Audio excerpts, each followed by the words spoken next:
Good afternoon, everyone. We have updated you for many weeks at these briefings on the latest developments in our response to COVID-19. Today marks a minor milestone as we start to talk about starting the journey towards normality for our health and care services. Teams in the department have been working hard on plans to reintroduce those services which were suspended or reduced as part of our immediate response to the crisis. We are keen to share these plans with the public, and I will shortly be launching a new roadmap document setting out the journey ahead. Also today, we welcome back from the COVID 111 call centre Dr. Gregor Peden for an update on his team's work. But first of all, today's coronavirus statistics.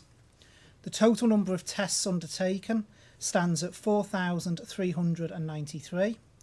The total number of tests returned stands at 4,381. That leaves the number of test results outstanding at 12. The total number of cases testing positive remains at 336. That means there have been no new cases identified since yesterday's update. And I would now like to hand over to Dr. Gregor Peden for an update on the COVID 111 operation. Over to you, Gregor. Thank you, Minister. Good afternoon, everyone. I'm pleased to be able to give you a brief update on the COVID 111 service and what plans we have in place going forward. The service launched 9 weeks ago on the 20th, and with a team of 140 individuals, we've now handled over 11,500 calls. Our peak call volume, averaging 600 calls a day, was a very big crisis. And my thanks again to the MAGS public for their patience whilst we dealt with the high numbers of tests and results. But as expected, as hoped, and as a result of everyone playing their part, the number of calls has gradually reduced, and we now process around 100 calls per day. We've tested over 3,600 individuals. The absolute test count is higher than this due to some of our retesting protocols, particularly around essential workers. And we've sent over 2,500 text message results and made about 1,500 callbacks from the service, either again to advise of results or to provide clarity around some of the advice. The service has had to constantly adapt to changes in both clinical guidance and local legislation, and we're currently operating from version 28 of our internal process flows. Of note here is the recent change in testing criteria in line with the UK, and as already announced this week, we now test cases of loss of taste or smell, or as before, cases of new cough or high temperature. If you do develop any of these symptoms, please call 111. Also, a reminder that all of our current advice is available online at covid19.gov.im, where you will also find the online assessment tool that will direct you to call 111 if required. This assessment tool has been used by over 20,000 individuals. As of next week, and in order to further improve the service, we are merging the 111 team, the community testing team, and our contact tracing team into a single structure to improve the speed and efficiency with which we share information and strategies. This will allow us to strengthen our test and trace service so it's robust enough to give us the confidence we need for when the time is right to open our borders, that we will be able to track, trace and isolate any potential outbreaks before they become an issue. And we as a team are confident that this refreshed service will allow us to keep the public as safe as we can for as long as is necessary, whilst supporting the economy to continue to open as the island moves forward together. Thank you. And thank you, Gregor. Apologies, we had a few technical difficulties just there at the start of your talk, but thank you very much for sharing that. And thanks to your team for all of the hard work you and they have put in to make the service such a success.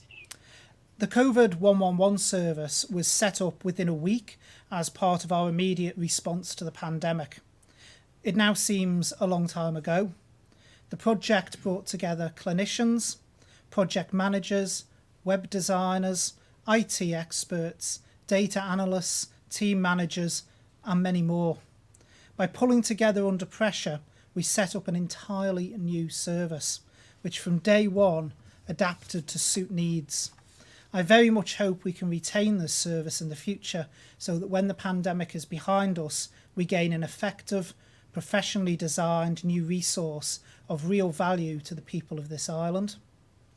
That is currently being looked at as a possibility. The service has certainly undergone some serious road testing in the most demanding of circumstances.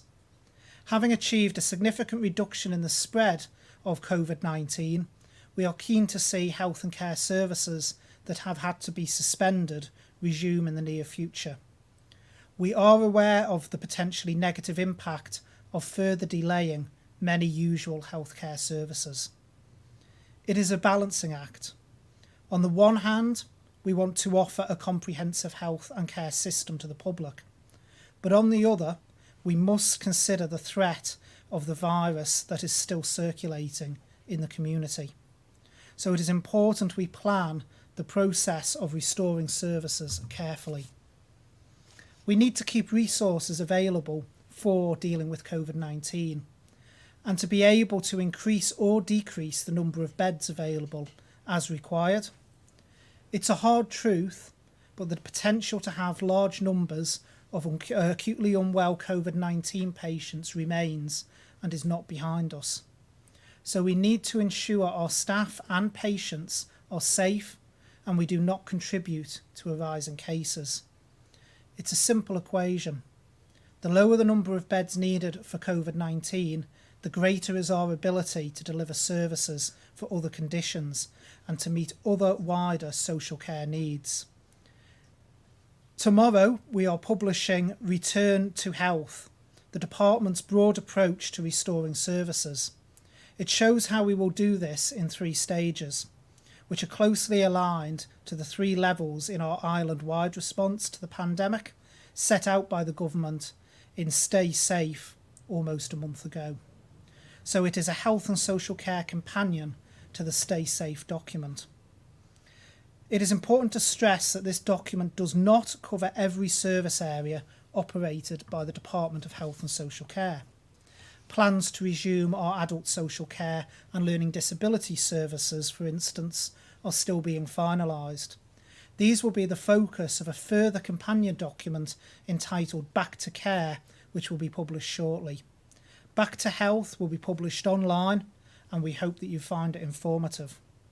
Just as all policies and regulations around the current situation are reviewed on a 2-weekly cycle, in health and social care, we will be reviewing services in 2-weekly blocks, seeing what else we can bring back online. So the restoration of services will be done in a carefully managed way, and we will be communicating a fortnightly programme of changes. Turning to the first block over the next 2 weeks. In terms of hospital services, the next stage is to resume some time-sensitive, urgent and elective procedures and activity. We will also look at restoring screening programmes, although this can only happen when the services we rely on in the UK are also up and running. Among the services we will be looking to bring back on stream in this first phase are endoscopy, general surgery, urology and certain cancer care and delivery services. In mental health, we will increase the number of in-person appointments and therapies for those who will benefit most from face-to-face contact. While some day services have had to close, our mental health teams have discovered new ways of connecting with service users, which have worked really well and which we hope to continue. The service has been aware throughout the crisis that demand is likely to increase during the changing social circumstances that we have all been experiencing. It has not been easy for many people to nurture their own well-being in challenging circumstances and times, and this is being taken into account as we plan the future. It means making the best use of resources will be paramount, and we will continue to innovate, as we have been doing, where we can, as well as work with third sector partners. The document also covers primary care. In primary care, we will continue for the time being with the use of telephone triage for GP services and be maintaining non-face-to-face services where this is appropriate.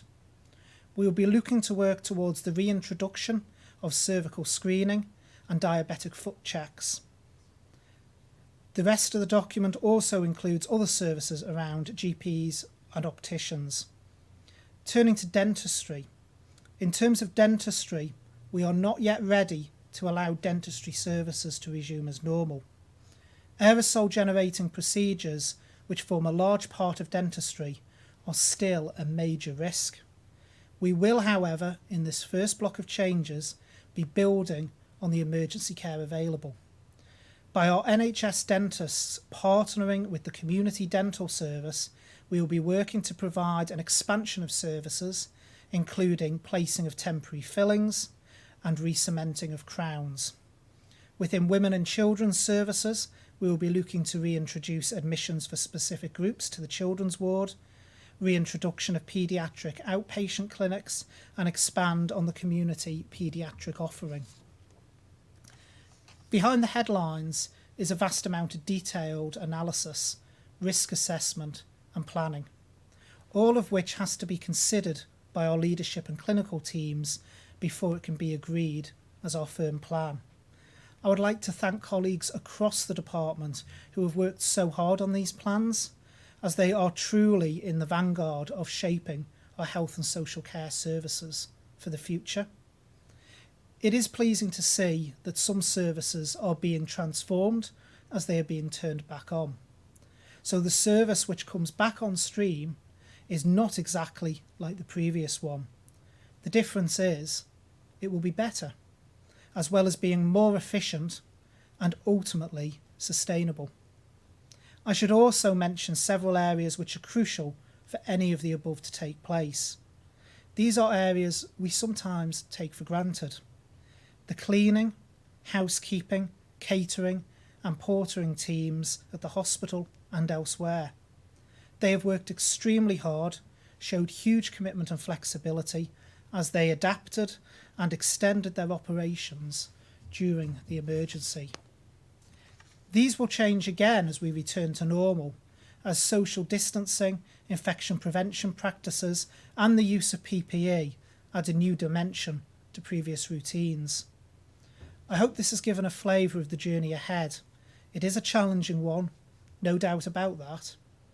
We embark on it with some anticipation, as we understand people are anxious to have their appointments, therapies, visits, treatments and facilities back as they were. The road ahead offers many opportunities to rethink how we do what we do. It is an unfolding story which I provide updates on in the days and weeks to come. But the document will be published tomorrow, and I hope that people will take a look and engage with what services we are able to renew. I will now turn to questions from the media, and first up I've got Leanne from 3FM. Good afternoon, Leanne. Good afternoon, Minister. I hope you're well. I hope my internet connection holds out this time. So my first question, I know you've just touched upon dentistry, but just looking for a little more clarification, because this morning we received a press release from the government to say the service has been expanded to offer emergency dental treatments, including fillings, with the department's dental service. But we've had reports that when members of the public have tried to call the number provided, they've been told this isn't possible. So just looking for a bit of clarification on that, please. So my understanding is the services are coming online, I think, on Monday. So today is the announcement for the services, and I believe the services will be available from Monday, is my understanding in relation to that. Dentistry is one of those where we can't just do a big bang and back to normal. As I've stated before, the aerosol generating procedures is a great risk within the dentistry setting, so it needs to be done in a very carefully managed way. So I would like to thank all the dentists that have engaged exceptionally well with the department in helping to try and move the service forward, and that we are now able to expand using the emergency service with NHS dentists supporting that to be able to deliver this wider treatments such as fillings, crowns, because we do appreciate there's been people left in a situation that we wouldn't want them left in for a period of time now. And so just to clarify, if people can phone up from Monday for that number, they should be able to talk to someone in regards to the likes of fillings? Yeah, that's my understanding, Leanne. Okay, perfect. And my second question, police have reported instances of social distancing being ignored, but in particular with young people, they've described their behaviour as unacceptable, but they state, as they always have, that it's their parents' responsibility to know where their children are. But I'm just wondering, could a direct punishment be introduced to discourage other young people from doing the same? Well, when you're dealing with minors, it is generally obviously you've got the age of legal responsibility that feeds into law as well. So it is the parents that do need to take responsibility there. I was very disappointed to read about the reports from the police. As we move out of the situation we're in now, more and more we are going to be relying on people doing the right thing. And I think the one message I've got to re-emphasise again is that this virus, it doesn't care about people's ages. It doesn't care who you are, what you are. You know, it strikes people in exactly the same way. And young people are not invincible. No matter how much they may think they are not. There have been horrendous cases around the world, even in the UK, of where young people have tragically died from this virus at a very, very, very young age. And, you know, I really would urge young people to consider that. I know it's frustrating and it's hard. When you're young, you want to be around your friends, you want to be out, you want to be enjoying life. But for a short period of time, and it is only a short period of time in their lifespan, we are asking them to do the right thing for themselves, their friends, their families. Because if they catch it as well, let's not forget, after that, they're going home. And they may well pass it on to a loved one and infect their family as well. So I really would urge them to think before they act. And like I say, as we start unwinding things, we are more and more going to have to rely on people doing the right thing. We can't police every single action that people take. So I really would urge people to think before they act. Thank you. Next up, I've got Amanda from Jeff the Mongoose. Good afternoon, Minister. There will presumably be a large patient backlog on the island due to the halt in a lot of the healthcare sector. Do you anticipate very long waiting lists for those services you've discussed today, and how do you plan to reduce that? The simple answer and the honest answer is yes. Waiting lists will have expanded while this has been going on, because the people who are on the list, they're not magically going to get better. They're still going to be ill and still waiting for their treatment. In the short term, being blunt, the waiting lists will be longer than normal, because we have still got to keep that capacity for COVID-19. And then what we will have to do is then look to see what we can do once we come out the other end of this, to try and manage waiting lists with various waiting lists initiatives. But I've got to be honest with the general public that in the short term, while we deal with this, most definitely waiting lists are going to be longer. Thank you. And secondly, the UK government has now ordered 10 million antibody tests, and there are plans to begin rollout next week. What is your current stance on immunity to the virus? Will those who have the antibody be free to stop social distancing, and how will this be monitored? No, there are no plans for us to go down the route of saying you've got the antibodies, so you don't need to social distance, or the thing that has also been in the media recently about immunity certificates. We have no intentions around that. The reason being, we still do not know, and I'm sorry to labour the point because I've done it several times now, but we still do not know that having antibodies infers immunity.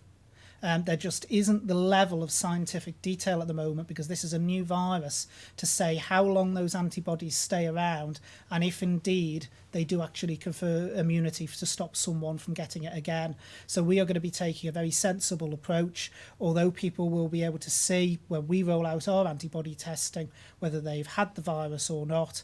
That will not mean they have a licence to go back to normal. Can I just ask then what the specific point of the antibody test on the island is then, if we don't know if immunity is necessarily coming from the virus? So the purpose is to see just how widespread the virus has been. We know that a lot of people, for instance, don't show any symptoms whatsoever with COVID-19. We know particularly the symptoms are mild in children.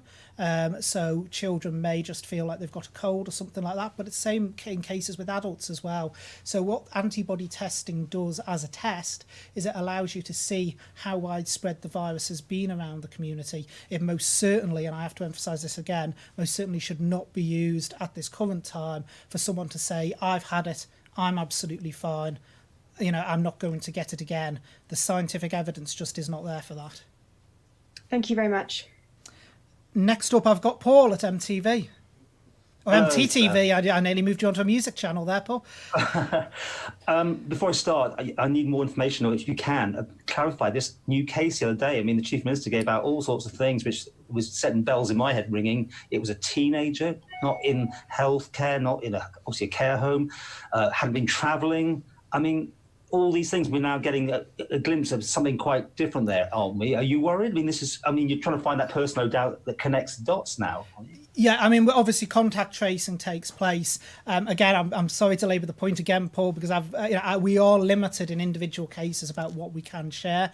All I can confirm is to emphasise what the Chief Minister said, that it was what I would term a young adult. So it was a young adult who basically hasn't been in any sort of other setting. It is a pure community case amongst a young adult. I think he said teenagers. So in that case, that much data is out. How many other teenagers have you got? Right. Well, in terms of the way we record amongst age ranges, Paul, we record age ranges by 0 to 19. So we don't separate out. And I can actually give you that if you bear with me one moment. Yeah, I'll come back to it by if you want. age range, out of the 336 confirmed cases so far, the 0 to 19 bracket is 18. Do you want to go through the rest while we're at it? If you want, yeah, I'll happily go through it. So 0 to 19 currently makes up 18 cases. 20 to 34 is 67 cases. 35 to 49 is 83 cases.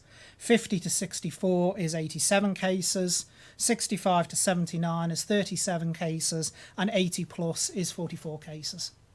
Which is where you'd expect it to be?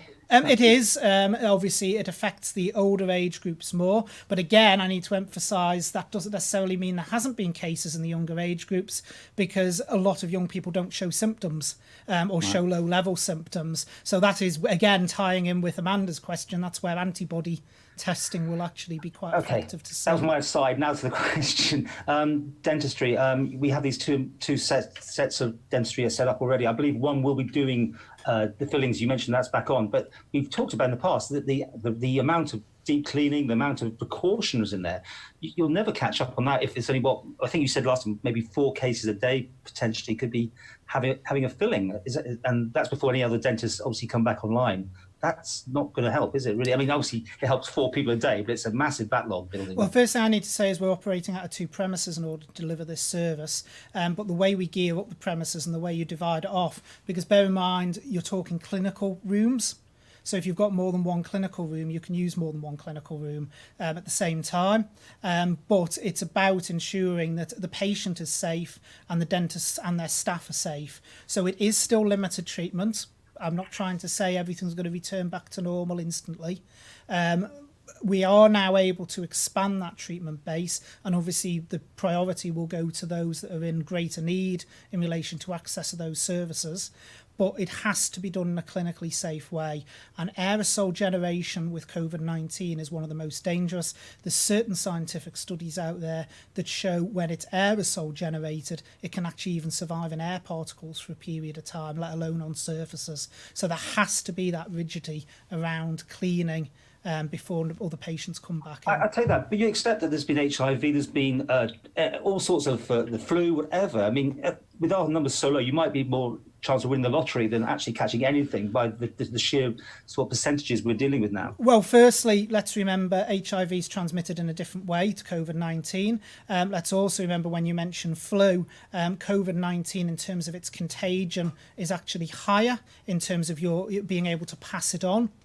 So although worldwide you haven't seen as many cases as you would see in a general flu, it is actually more contagious, and also the impact that it has potentially on vulnerable people in society is actually higher. So, you know, that's not a reason to mitigate risk factors at all. I'm simply saying there's a risk in everything, just walking down the street, that we all take our gambles in everyday life anyway. Yeah, I mean, I could walk out of a door and get hit by a bus, but what we have to do is we have to spread that risk. We have to do what is appropriate, and let's not just remember it's not just patients making decisions about themselves. There's dentists, there's the other people involved in any processes as well, and it's about protecting people. We do take precautions for other things. Dentists, when you walk in, for instance, to a dental surgery normally, they're not without the gloves, without visors, anything else. They do use different levels of PPE, but it's with COVID-19 and the way that people contract it, we've got to ensure that things are as clean and as safe as possible.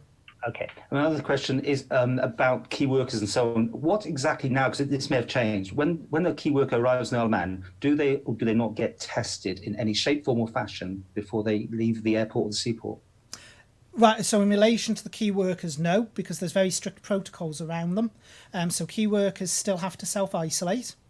There is certain industries where we allow the double, in key worker cases, where we allow the double swab test, where they have one swab test at the start and then several days later they'll have another one, which then allows them to go back about their duties. But it is very clear with key workers that they must still self-isolate for the 14 days. But what they have to do is they go from their home to work, perform whatever limited duties they're allowed to do and are certified to do, and then travel straight from that place of work back to their home. They are not circulating, but also that one of the things I need to emphasise with key workers is what we term key workers is changed now, because that was early days when you had key workers who were coming into the island who might reside here.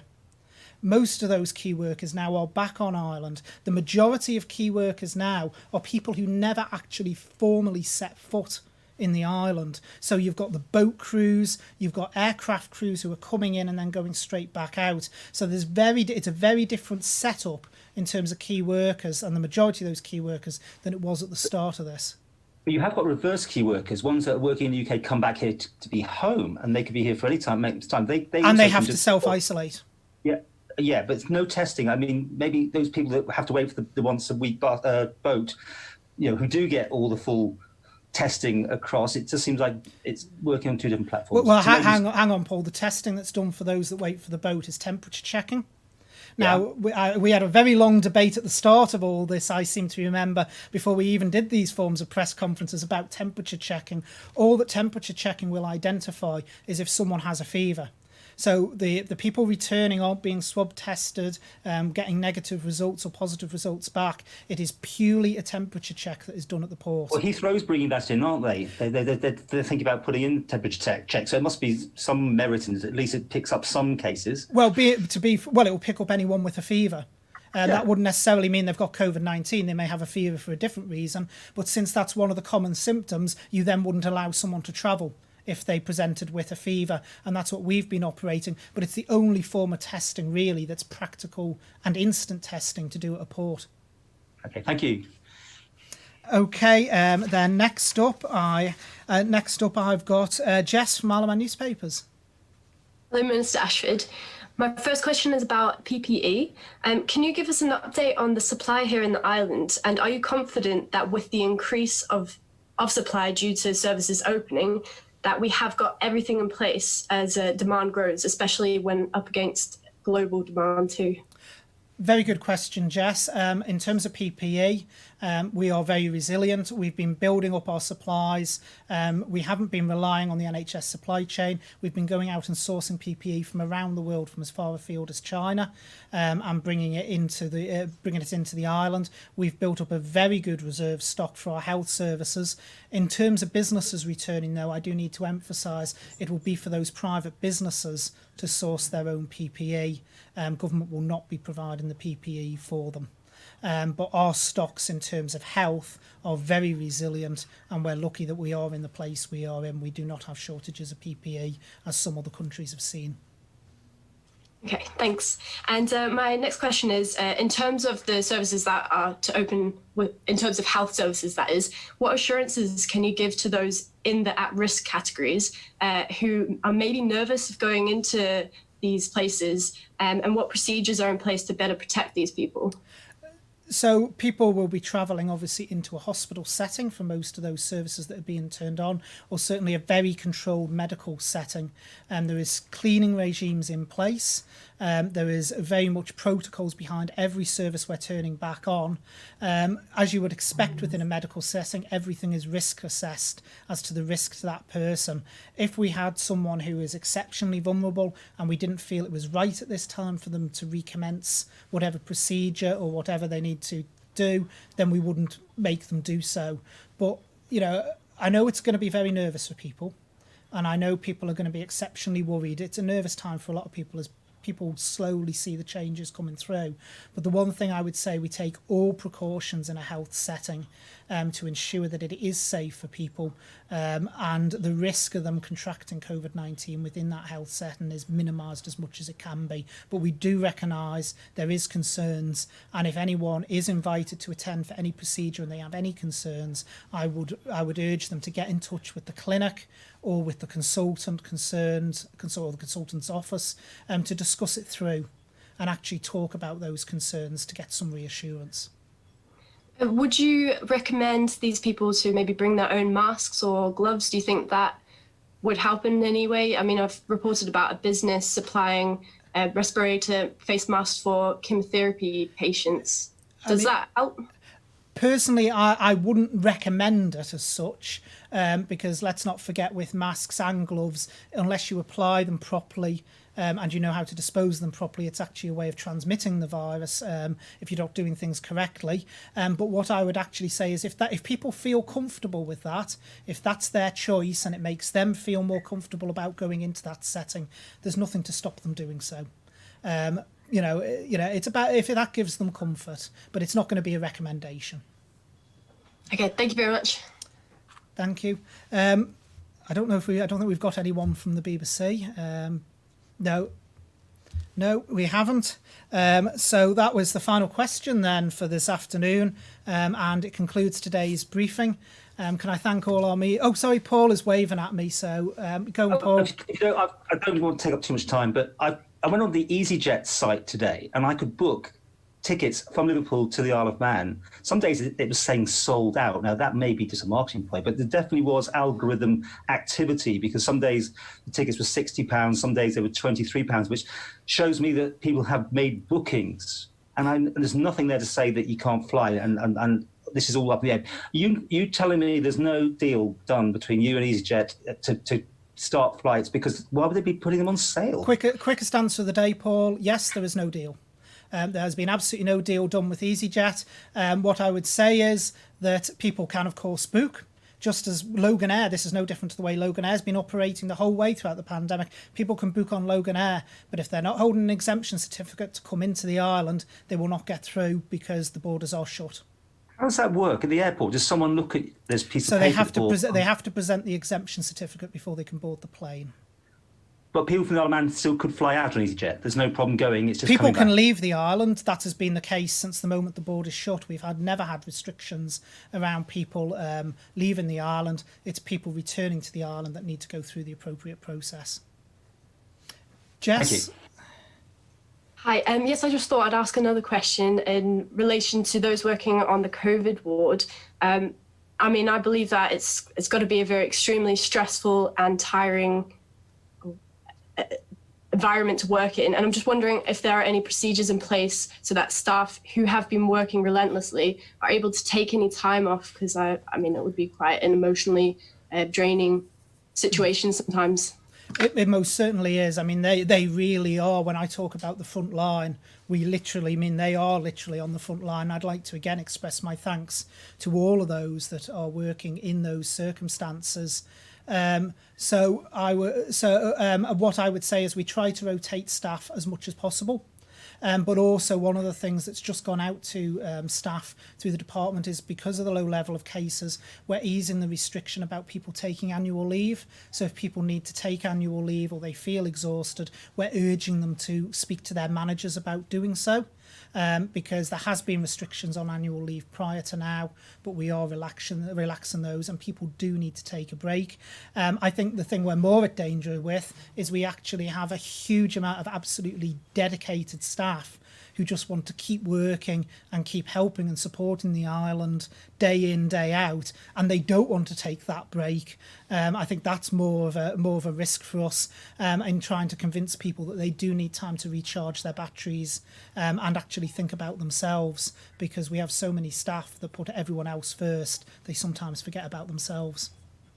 Is there any training going on at the moment to kind of pick up when people do want to have a bit of a break, they'll be able to have people step in? What's happening there exactly? Because I mean, they'd have to probably train it, but then that's probably taking away time from the patients. What's happening? Well, no, what we do is we obviously operate wards on a rota basis, so there are people who are already trained up in PPE. That's one of the reasons at the start of all this we had to shut off certain health services, because we were moving people around and relocating them. Demand isn't as high as it could have been, so we haven't got absolutely full brimming wards in relation to COVID, so that's allowed us more flexibility as to how we work with the staff.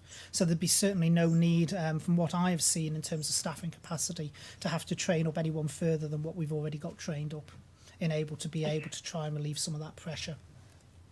Okay, thank you very much. And Amanda, I believe you've got another question.